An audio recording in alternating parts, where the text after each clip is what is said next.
Okay guys, so I'm here to talk about NBA and more specifically why Allen Iverson is the second best shooting guard of all time, not Kobe Bryant. Not Kobe Bryant.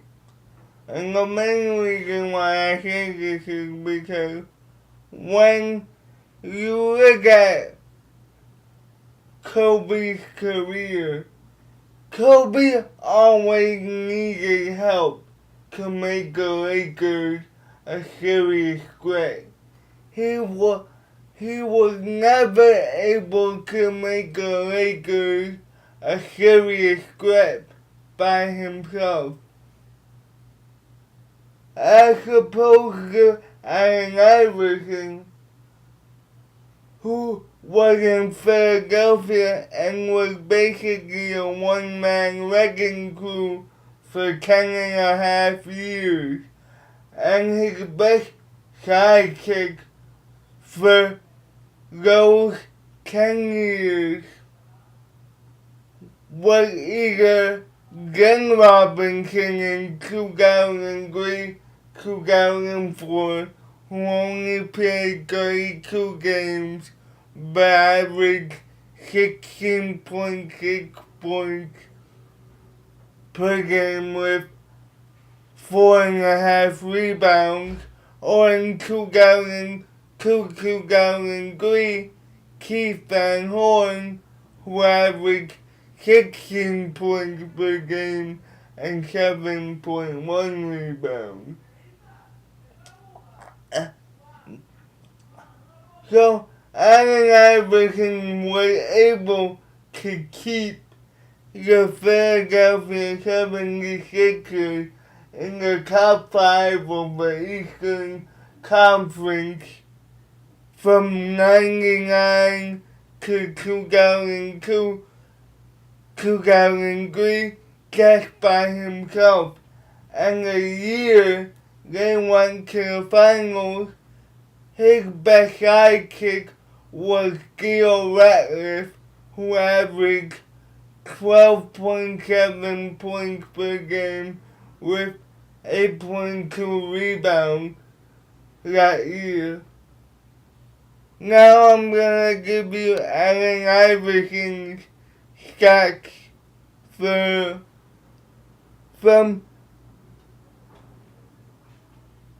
1999 to 2003-2004. During that time, Allen Iverson averaged 29 points per game with 5.3 assists. And like I said, he was able to keep the Philadelphia 76ers as the Eastern Conference legit threat. I know the Eastern Conference was weaker, but as opposed to Kobe, who always needed help, and the 3 years he was by himself, he wasn't that successful. Kobe Bryant, the 3 years he was by himself, from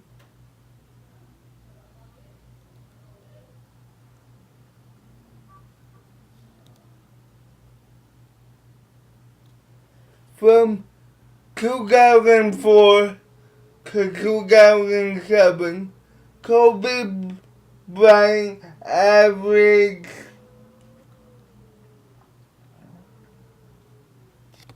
31.8 points per game with 5.3 assists and 5.6 rebounds.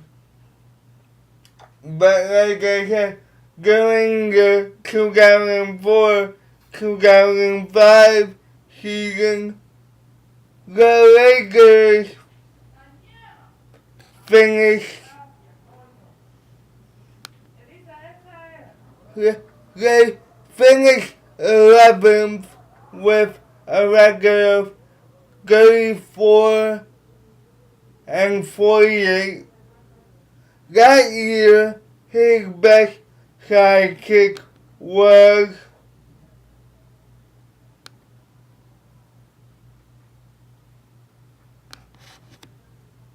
Karan Butler, who averaged 15.5 points per game with 5.8 rebounds, and they only managed to finish 11th. And Kobe got near the same health that Allen Iverson got in